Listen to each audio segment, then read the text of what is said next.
We have some photojournalists in our audience whose work has been published everywhere from the New York Times to Vogue magazine, and who were inspired by Lee Miller. This is their work you see now. So there was a question for Kate. So who had a question? Hi. Hi, Kate. Hi. My name is Yunghi Kim. I'm 62 years old. I've been a photojournalist for 40 years. Oh, wow. I started my career... in 1984 at a small newspaper, and then I went on to cover international stories, including Rwandan genocide to Mandela, South Africa, covered the Iraq War for Time magazine. I walked into Iraq to cover the war. So my question, I understand that you had a lot of Lee Miller's letters and journals for the film.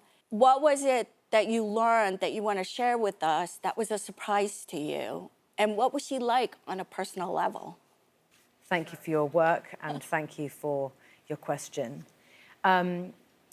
What I learned about Lee was that she had a level of resilience and open-mindedness that I think really prepared her for what she witnessed during the war. Because even I don't know, looking at your extraordinary pictures, how you had the courage to stand in the face of danger. It's real perilous, dangerous situations that you guys are faced with. And also that sense of not knowing what's round that corner, not knowing what's coming, not knowing what those loud bangs really might be, or if there are going to be any more of them. And Lee had a level of resilience that I didn't realize the extent to which she had that, and her ability to keep going. It gave her the ability to not take no for an answer and to just keep her blinkers on and keep going.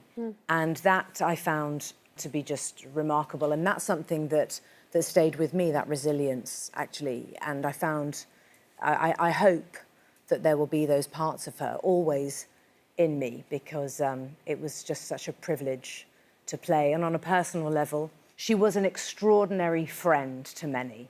And she was particularly kind to younger women. And in fact, there's a story that her son told me. There was a housekeeper where they lived when Anthony Penrose was a young boy.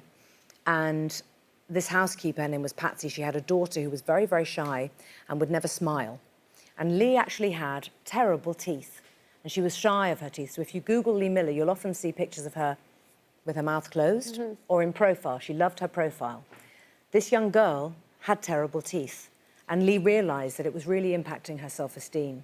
And she took this girl on the train to London to her dentist, and she had this young girl's teeth fixed, and it changed that young girl's life. So she would do wonderful, wonderful things like that for other people. And she did that throughout her life, even into her later years. Random acts of kindness. And she was really quite a formidable person who I wish I'd had the opportunity to meet. Man.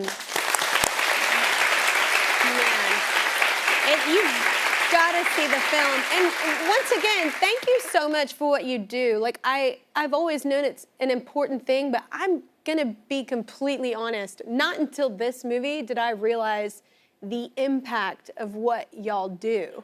So thank you so much. It really is. Yeah. It really